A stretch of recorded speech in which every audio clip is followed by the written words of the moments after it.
Welcome into the studio, guys. Today I'm here with my son and my wife, and we're gonna go over a full kind of look at what her postpartum training is looking like. This is something that we've been cleared for by her physician, so if you're looking for a postpartum workout and you've landed here, make sure you've been cleared for exercise first. I'm gonna try to meet you where you're at, but these are things that I would do for my clients, scaled to my wife's fitness levels and her need postpartum.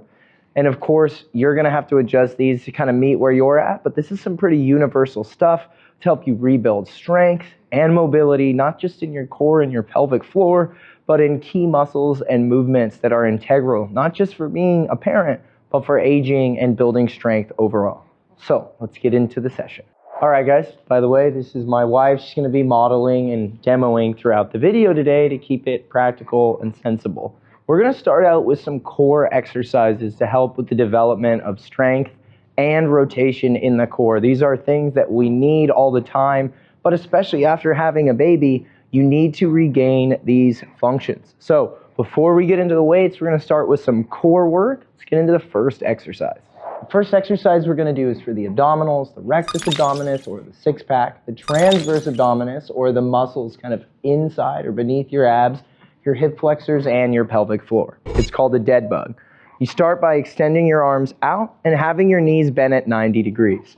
From here, keeping a tight core, you simply extend one arm and the opposite leg. As they move away from each other, keeping a tight core, you get full extension, going as far out as possible. If you're strong, you can get the leg to full extension. If you're still kind of working on it, you might only go out a little bit. But in a perfect world, you get the hand all the way down to the floor, the leg fully extended while the abs are working.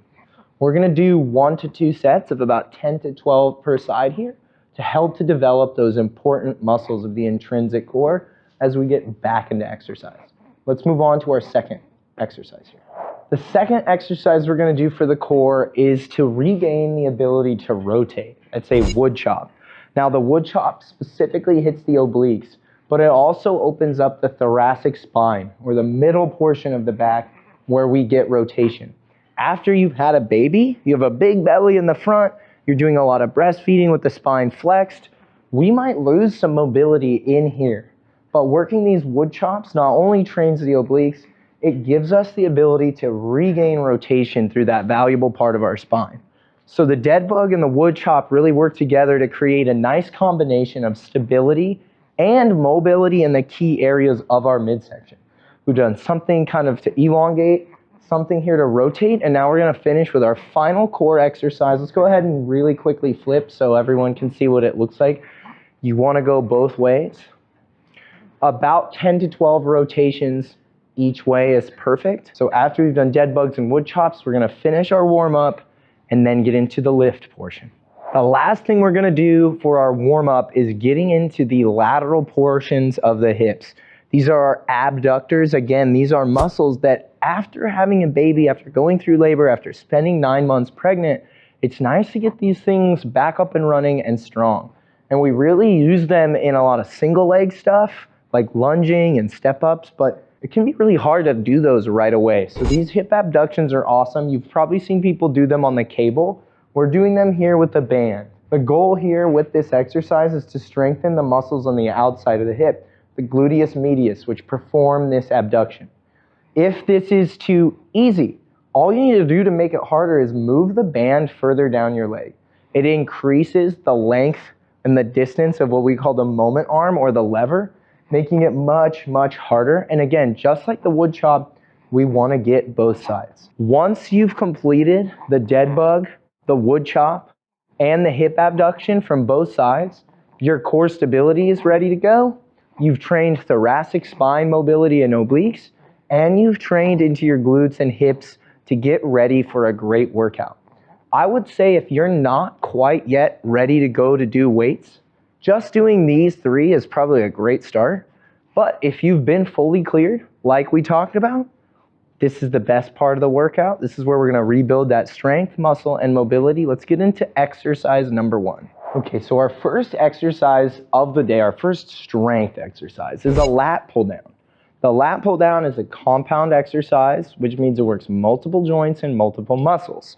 Here we're getting biceps triceps, forearms, and of course, lats. The reason I have this exercise program for my wife and for most of my clients is because it trains the biggest muscles in your posterior chain. Not your glutes and hamstrings, but of course, your back and your lats. Now, after a lot of time with a baby in your belly, it's important to keep your posterior chain strong because a lot of the weight during pregnancy is shifted anteriorly.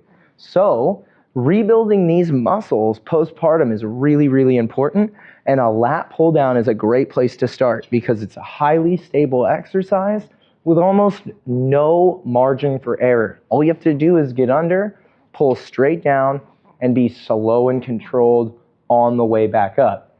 We're probably looking to do about 3 to 4 sets of 8 to 10 reps.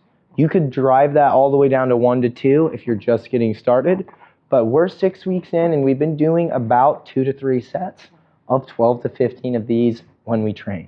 Go ahead and relax. These pulling movements are really important for building strength, and they're really practical for picking the baby up, whether it's from a bed, from a changing table, all of that. So you need to regain strength in those muscles, and they're not trained a whole lot while you're pregnant.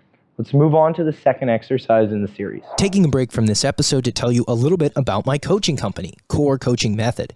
More specifically, our app-based training. We partnered with Train Heroic to bring app-based training to you using the best technology and best user interface possible. You can join either my Home Heroes team, or you can train from home with bands and dumbbells, or Elite Physique, which is a female bodybuilding focused program where you can train at the gym with equipments designed specifically to help you develop strength as well as the glutes, hamstrings, quads, and back. I have more teams coming planned for a variety of different fitness levels. But what's cool about this is when you join these programs, you get programming that's updated every single week. The sets to do, the reps to do, exercise tutorials filmed by me with me and my team. So you'll get my exact coaching expertise as to how to perform the movement. It's a really cool training community, and you can try it completely free for 7 days. Can't wait to see you in the Core Coaching Collective, my app-based training community. So our first exercise was a pulling muscle that works mostly the muscles of the back and the biceps.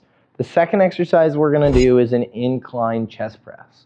I've set it up on an incline because it's actually easier to get in and out of an incline bench postpartum. Flat and decline benches require a ton of core strength, and if you had a C-section, I can tell you for a fact getting in and out of the incline bench is going to be easier. The incline chest press hits the deltoids, the triceps, and the chest muscles. These muscles are oftentimes muscles women don't train a whole heck of a lot. And if you want to get back to feeling strong and feeling functional, regaining strength and key movements matters. And with a pull, we almost always want to have a push. Let's say the incline chest press isn't something you want to do. Let me show you another alternative option. You can also do a shoulder press, which just tilts the bench up a little bit higher, and you're kind of doing the same thing. Instead of pressing out in front of the face, you're pressing over the head. This is more shoulders, less chest, a lot of tricep. It pairs very well with our pull down, but we need to do some type of push. So again, we did 3 sets there. Let's aim for 2 to 3 sets here of about 10 to 12 reps. They pair together perfectly, and between a push and a pull, you've trained your entire upper body. And when you're just getting back into it, simplicity and stability are really helpful, and you'll notice everything is supported on the bench, we're not using too much weight, and we're focusing on full range of motion. That's it for the upper body. Let's move into the exercises I like a lot for training the lower body. Our first leg exercise is a unilateral exercise that gets the glutes and the quads going. It's a step up. Now, I chose step ups as our first exercise to hit the quads and glutes instead of something like lunges, split squats, or even regular squats because of how easy these scale for people who are not going to be using weights. 6 weeks postpartum, using weights might not be the first thing you want to do for your lower body, but something like a body weight step up can be scaled really nicely to your fitness level. If you're brand new, low fitness, if you have a low conditioning, a low step up might be fine. My wife has intermediate to slightly advanced physical fitness and conditioning, so we're starting with a medium box step up. The key here is to get the top leg up so that the glute is stretched. When you do a step up and the glute is stretched from the starting position and you step all the way up onto the box, you use your quads and your glutes together. That's a really important pattern that we do, using our quads and our glutes together to propel up. Think about the top half of the squat. Think about the top half of a lunge. That being said, I think this is the easiest way to jump in. And we're gonna go for about 3 sets of 10 per leg. I like to do all the reps per leg to keep it easy instead of alternating. And if you want to scale this up, you have options. For example, you could move to a higher box where you get a little more stretch. I don't think my wife is there. I think she's best on the medium box. But let's say at 8 or 12 weeks postpartum, as we regain more mobility and you feel confidence, you could move to either doing a higher step, getting more stretch, or having some dumbbells in your hands to add a little bit of load. Let's move into the exercise we're gonna pair this step up with. This is a unilateral knee extension exercise. We're gonna go into what we would call a bilateral hip extension exercise. The last exercise we're gonna do is a dumbbell Romanian deadlift. This is for the glutes and the hamstrings. It's also gonna work the erectors, or the muscles along your spine that keep your back strong. Of all of the exercises that I think could hit most of the muscles you use when breastfeeding, picking up, and carrying a newborn around, deadlifts are way up there on the list. But because they're super challenging and often quite advanced, many women aren't going to be able to just grab a 45-pound barbell and go from there. So a dumbbell RDL, we can start really light. We can actually start with less than 45 pounds, less than the weight of a barbell, work on the hip hinge, work on getting all these muscles moving in sequence. That way, when you're 12, 15, 20 weeks postpartum and you're ready to go back to the barbell or try it for the first time, you have things ready to go. But for where we're at, I think 15-pound dumbbells are going to be perfectly suitable. The hip hinge is what we're training on the RDL. So the knees are soft and we're just hinging the hips like so. With weight in your hands, this is going to ultimately train your hamstrings and your glutes quite a lot. The key is to just go down slow, keeping your core braced. That's going to help you build up your core stabilization muscles. We use those to create intra-abdominal pressure on this lift. That's a really good thing. You want to be able to brace your core. The deadlift allows us to practice that. And again, hinging the hips gets into those powerful muscles in the posterior chain, like your glutes and like your hamstrings. We're going to do 3 sets of about 10 to 12 reps here, and that will do it for the resistance training set portion of this session. That was 1 push, 1 pull, 1 squat-like pattern, and 1 hinge-like pattern. Between those 4 exercises, every muscle in your body is trained, and I think they're very appropriate for somebody who's 6 to 8 weeks postpartum. Let's get into the mobility section to finish.